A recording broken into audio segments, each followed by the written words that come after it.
Hey, thanks for joining me. We're going to look at another issue of Planetary. I usually, not always, but usually try to spread out individual issues of a particular series just to give some variety.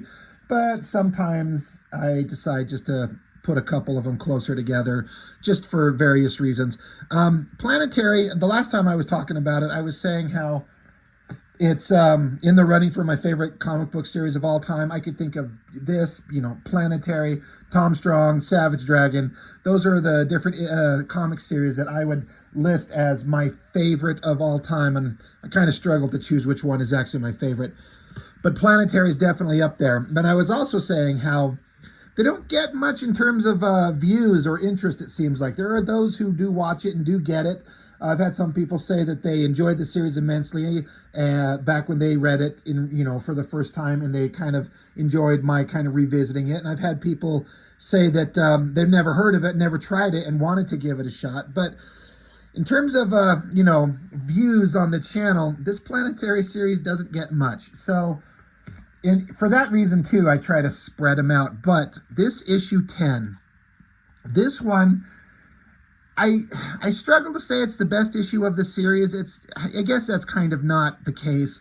It's what it is for me is that it was and is the most memorable. This one stuck with me in a way that very few comics have. And then the series continued to be amazing all the way through to the end. But this one, I had no idea what was coming in it. And Warren Ellis, he told a story here that when I was done with it, I don't know what other words to use or how else to explain it, but it's like I don't want to say I was sad or depressed, but it was a really kind of down feeling because the story the idea is so sad. It's like, oh my gosh, the idea of the villains in this fictional world, what they are able to do and capable of doing and willing to do is profound, and it takes a really good writer to craft a story in a comic book that makes me just go, holy crap, these villains are just the worst, and they're awful, and they need to be taken out immediately, but they're so overwhelmingly powerful, it seems impossible. How could this possibly happen? Like, how, it's all about pacing and setup and, existing knowledge of other things that exist in the comic world. You'll see what I mean when we get into it. But, this book left me with a very kind of like down feeling, but also a feeling of like, damn, that was some really good comic book reading. Great story, great art. Just that a comic book would affect me like that, I was like, holy shit, this was good. So, by the time we get done, you might be like, that wasn't that big of a deal, Rob. Like, what the hell? What are you, a pansy? And yes, I am on occasion definitely a pansy. But it was just so well told. So we'll get into it. Starting with this cover. Again, when the cover is eye-catching to me, but it's also, I'm enjoying the cover in context to knowing what's inside the story. If you just saw this on the shelf, I don't know. It's kind of hard to judge. Would this stand out? Covers are a big, big thing. You need to grab someone's eye. And this is just obviously like a cemetery and this drab, colorless sky and just the simple font. It looks like an old school, like a typewriter that just, snap those letters onto the page. Planetary. Drab, gray, lifeless, cemetery, sadness. It's kind of a shame they can't make this issue without this corner box and even without the logo. That image right there would actually be just beautiful. But obviously they can't do that. But let's get into it. What is it? So we start out right here on page 1. It doesn't take too much of a comic nut to look at these 3 different things. There's these 3 individual items, and then they're all grouped together with the title of the story. It says Magic and Loss. So if you're looking at them, you have to be able to identify at least red cape, and the symbol on it's almost an S. This looks like a lantern of some kind. And following that kind of logic, I mean, these could be anything, but bracelets of some type. Okay. So you flip over. Now this is immediately, well, not immediately, but specifically addressing a couple issues ago, the Planetary team, they got an idea, they got information of where the villains have one major building or base of operations, and they basically strutted right in there to confront them directly.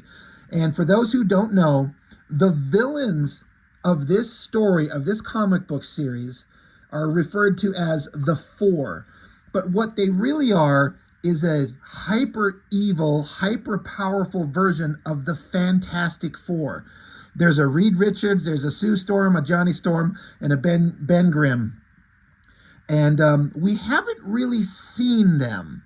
Everything that we know about them is seen through flashback, like one panel, or by explanation of what they've done, but we don't get to see them. It's kind of like the concept of like how Jaws, the movie Jaws with the shark, worked so well because you saw the shark so little. You just saw the after effects of what it did. It's kind of the same thing in this book. It started out when they kind of introduced the concept in the book, the Four, whatever, and then it's like, oh, it's supposed to be the Fantastic Four. Okay, sure. But the more you find out about them, like, the more frightening as villains they turn out to be. In my opinion, the way that the Four were portrayed in this entire series, in my mind, they're the most powerful and scariest and interesting villains in any comic series I've ever read ever, because of the absolute evil that they are able, or they're capable of. And it actually kind of made me like the Marvel Comics Fantastic Four a little bit more, kind of thinking of how powerful they could be if they weren't kind of like the happy-go-lucky Marvel's first family stuck in comics that need to be made for children. So anyway, but in the past issue, they basically, it's the Baxter Building is what the Planetary team found here. And so they strutted right in, and they only ran into one of the members of the Four, the Johnny Storm. His name's William Leather in this universe. And instead of fire, he's like got crackling energy around him. But it's obvious that he's supposed to be an alternate version of Johnny Storm. We all know that. But they had a conflict with the Johnny Storm member of the evil Fantastic Four. And the Planetary team got their asses kicked. And the Johnny Storm character let them go. He allowed them to leave and said, all right, you strutted right into here. You found our place. This amuses us. So we'll just let you have it for now. Count yourself lucky. And the Johnny Storm guy vanished. So now we've got the Planetary team on site, and they're basically digging through it, trying to find any and all information that they can. That's what they're doing here. And right here on the floor in the middle of everything are those things that we saw on the front page here. And so we see Elijah Snow, kind of the main character of the entire story, and he's just silently looking on. And we see these technicians who work for Planetary. They're like, what's he doing here? I guess he's supervising it. We don't understand why he's here. We're just digging through all this technology. And they feel like Elijah Snow is a creepy old guy. And then this girl's like, she's like, not listening to this guy piss and moan. She's like, look, I'm sorry, I'm looking at this stuff. This sheet here has got a weird radiation signature on it. She says, where the hell do you suppose the Four found this stuff from? And why bother keeping it? So we're looking at these things that are on the ground. So they're kind of like, what are these things? They don't understand what they are or where they came from. They're complete mystery to them. So we flip the page, completely black, and then it's space, and then some object flying through space, and then we see a planet where the trail of the device, the thing being shot off the planet, you can see that's coming from this planet here. So flipping the page, we get some alien creatures. There's a male and a female type. Very alien looking, but kind of regal, very different looking, cool technology in the backgrounds. And so the dialogue, the male creature here, he says, after watching this thing launch off their planet, he says, another nail in the coffin, any day now, any hour now. And they still launch their probes full of art and anthems aimed at imagined civilizations in distant solar systems, civilizations who won't understand how the probes could have issued from empty space. So the female says, the probes carry detailed maps. You helped design them. Any Type 1 civilization will know how to find us. He says, no, because our planet won't be here. She says, you're certain now? He says, the static black hole at planet core is no longer stable. Every time we shoot gravity through it to derive an amplified launch beam, stability decreases another increment. He continues, we're so proud of ourselves, aren't we? We must be, to fill the skies with the sounds and shapes of our wonder. We've killed ourselves with self-inflicted glory. So she says, I take it the junta didn't agree. He says, obviously, they have no intention of giving up amplified gravity wave launch. So they just kind of silently stare into the distance. So the female points. She says, you see that furthest pad on the launch field from here? The one named for the old god of the sun? He's like, yeah, there's a vessel on it. She says, yes, I bought it. It has a birth system on it. So she's holding this little small device with a button on it. She says, the vessel is fitted with the full probe apparatus, every aspect of our culture encoded, enslaved to an educational array, a mind precipitation system. My mind is encoded there, and yours. So she hands him the device and she says, actuate, and the probe is launched, the birth system initiated. The child will be incarnate when it touches down. The probe is aimed at a world high in the north spiral arm with perfect environment. She says, we talked about initiating children, but building new life on a doomed world is just a sick joke. So they look at each other and they actuate the button, they push it. And so the launch system fires the thing into the sky, takes off, but then the planet that they're on immediately starts shaking. And so they look at the device and the button they just pushed, and they say, every time we shoot gravity, oh no.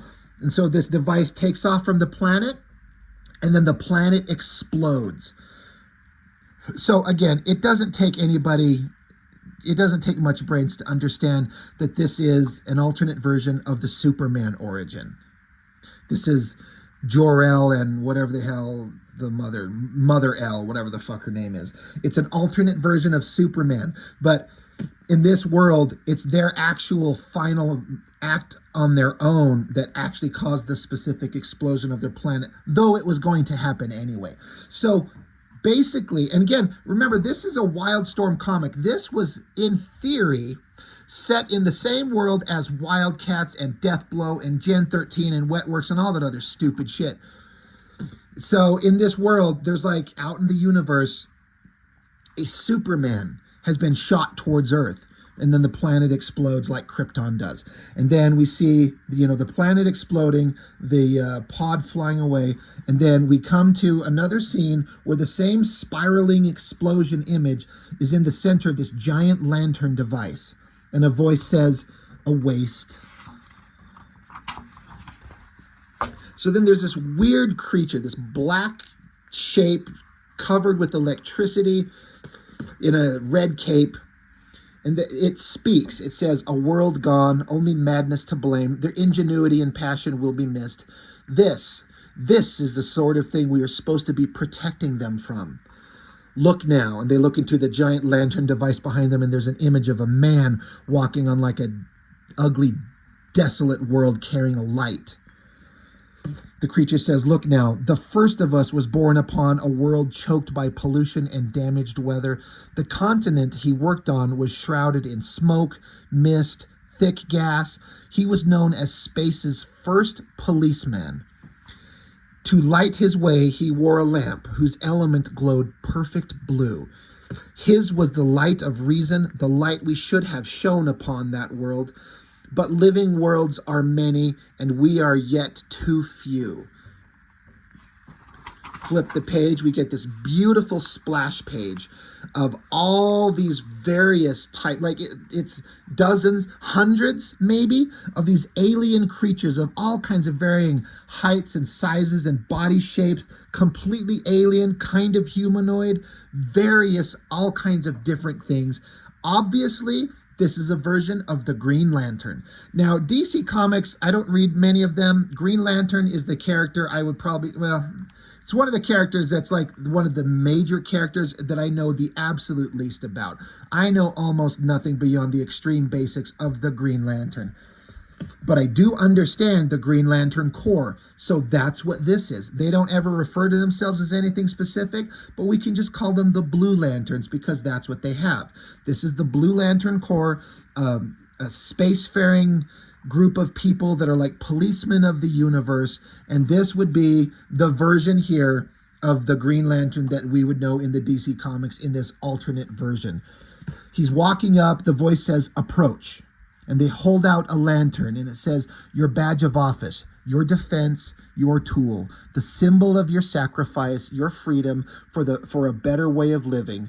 Be the best kind of policeman, the one who serves justice, the one who works not for laws and authority structures, but for finer worlds. Be the light in blackest night." And so the lantern device turns into energy and flows into his chest. And then he erupts with power, and then he looks up and to the city structure that they're in, and this beautiful image of him just rocketing into space. So we have now been introduced to the Green Lantern of this world. So we've seen Superman, we've seen Green Lantern. Next, we see kind of a visual kind of continuation of him rocketing into space. Now we see a moon and something, zipping across it over the ocean. And then you hear a voice say, "They can't see us." And then we pan down to two women down here and this giant, vast city. And they're saying, they can't see us. Well, considering what we've just been talking about, what we've seen, this has to be Wonder Woman. So this is Wonder Woman, this world's version of Wonder Woman, and her mother. And she's saying, on nights like this, America looks close enough to touch the lamps of its tangles of roads, its constellation of houses, and they can't see us. Not until they're ready. They must not even know we're here. So the Wonder Woman character says, "We've been over this, Mother.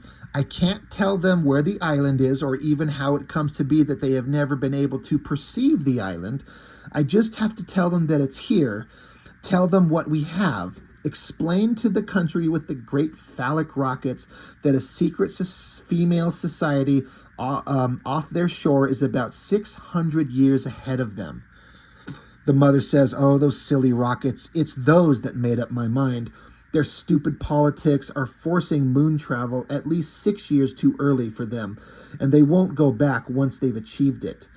The mother continues, "No, the time is right. You need to go to their world. Prepare them for the revelation of the island. Bring them news of a better way to live." So the Wonder Woman character says, "Do I mention the part about how there's not been a male on the island in around 3,000 years? The mom says, "Best not to upset them unnecessarily, I think." So the Wonder Woman says, "True, no point in giving them more reasons to hate me. And they will hate me, Mother." And the mom says, "Yes, they'll hate you. You'll frighten them. They'll hate you and insult you and lie to you and try to hurt you and kill you. But you are one of us. You are beyond their small hates and small arms. You carry our ethos with you, and you carry our science with you. Of us all, only you have tamed these and learned to dance with them. Of us all, you are the greatest." So the mother's putting on these like wrist gauntlet things that morph into different shapes. and you flip the page, and this great splash page of these wrist gauntlet things forming all these different kinds of weapons and powers, that the mother's saying that the daughter is the only one who's been able to master this weapon. And the mother says, "You are a wonder, my daughter." So obviously Wonder Woman. And the idea is that there's a Superman on its way to Earth with infinite knowledge and power and benevolence on its way to come to the Wildstorm universe. There's a Green Lantern out there to be a policeman, to serve, to make finer worlds and to serve true justice. And a Wonder Woman who wants to go out into the world and bring their knowledge of a better way to live and peace and knowledge and joy, just like Wonder Woman, Green Lantern, and Superman would be. So again, as I was reading this, I was like fascinated, because again, I don't know the deeper lore of a lot of these characters beyond the basics. And you know, Superman, I know better than Green Lantern or Wonder Woman, but we all know the basics. And so it's like inspiring, interesting, very cool. But then we get that, I believe it's supposed to be connected to that image that we saw over here of the thing rocketing through the sky in front of the moon. Now it arcs through the sky and crash lands and digs into the ground, and there are helicopters immediately on the scene. If you were paying attention, this is the pod that carried the Superman character. So it lands down, and then, so the helicopters and a bunch of soldiers are there. And so the soldier is reporting to this one guy walking from the helicopter. He says, "There you are. We've been holding the incident area for you. We only have at best an hour before legitimate government troops arrive in the area. That leaves things kind of tight for an operation and evac." The soldier says, "What are your orders, Captain Leather?" So this is the Johnny Storm of the evil Fantastic Four. We've been introduced to him. We've seen him. The team has interacted with him a little bit. But yeah, the soldier says, "What are your orders?" So this Johnny Storm character walks up to the Superman pod with the flash of light from his hands and his energy powers. He zaps it, and it blows open the pod, you know, spreads it open, and we look inside. And then there is a little Superman baby. Again, it looks like the alien creatures. It's not a human-looking thing. It's an alien thing wrapped in that blanket. It's got this, I'm going to bring it up closer so you can see it, this kind of soft, sad look in its eyes. It's reaching its hand forward as if like just waiting for the kind touch of, you know, Jonathan and Martha Kent to pull him out and teach him and raise him. Johnny Storm just points his finger down and fires his energy beam lasers onto the baby creature, and it's screaming as it burns to death. And then the Johnny Storm character, this William Leather, he gets a phone call from Randall Dowling. That's the Reed Richards of the Fantastic Four. He gets a call. He's like, "Hello, Randall, this is William, over." And he's just like, "Yeah, like you said, not human, baby, and its blanket's made of something weird, but, you know, the kid burns," and the kid just continues screaming as it burns to death. And so William Leather's like, What? You never said anything about no, you didn't." He's like, "Well, damn it, Randall, that's just your rotten luck. I incinerated the little freak before. Next time, be more specific. Now what? I have to get these boys choppered out of here and back under cover. Will you need us on the coast?" And he continues, "Kim said something about a profile on that, whatever you called it, signal leakage." So before we go to the next scene, basically the Johnny Storm just burned to death the baby Superman, and it's just screaming in the background. And he misunderstood the orders from the Reed Richards. He's like, "You didn't tell me to, you know, it's burning. You didn't tell me to not kill it." So there's like a misunderstanding between them. They're like a bunch of evil lunatics. So I was like, holy shit, they just killed the Superman baby. Cut over to one of the very, very few times we've ever seen the Reed Richards of the story. Here he is. Before we get into the dialogue, if you look down with this crazy red coloring to imply like the science room, the light, the evil that's kind of going on, if you're paying attention, you can notice this is the Green Lantern character, and its face is shot in. Like, I'll bring it up close so you can see. There's like a hole in its face. And this Reed Richards character's got all these science devices reaching for the lantern device that's magically embedded into its chest. So Superman baby's dead. Green Lantern guy is dead, captured. And so the dialogue is continuing. They're talking about the Sue Storm character had said something about there's some kind of signal leakage, something. And so the Reed Richards guy says, indeed, it was something our old friend wrote in his Planetary guide in 1949, evidence pointing to an offshoot of ancient Grecian civilization. The theory was that following some cultural interference or other, a static civilization was rendered imperceptible. But imperceptible then is not the same as imperceptible now. So he's basically talking about the, Themyscira, the island that Wonder Woman comes from. He's like, yeah, they were invisible before, but invisible then is not invisible now. He's like, I can see them. This is Reed Richards. Reed Richards can do anything. He says, their communications leak through the shield. In my spare time, I've managed to collate an almanac of their civilization, an all-female culture sustained through highly imaginative cloning procedures that evade genetic degradation. Quite fascinating. Not the sort of thing we can allow to affect the esoteric culture, of course. He says, I think having Kim, which is the Sue Storm of the group, he says, I think having Kim assassinate this ambassador of theirs from orbit as she emerges from the island's shield should send the correct message. So basically he's saying we don't get to see it, but before the Wonder Woman character, we're like, when she takes her first step out of the island into view, from orbit, from a satellite, presumably, I'm going to assume like a space laser or something, they kill Wonder Woman the instant she steps out of the island. And he says, that should send the correct message. And right at that moment, he's like, there. He's able to extract the lantern device from the body of the Green Lantern character. And he says, get a hold of Henry Bendix in military intelligence. That is the guy, Henry Bendix, is the guy who ran Stormwatch in its original incarnation.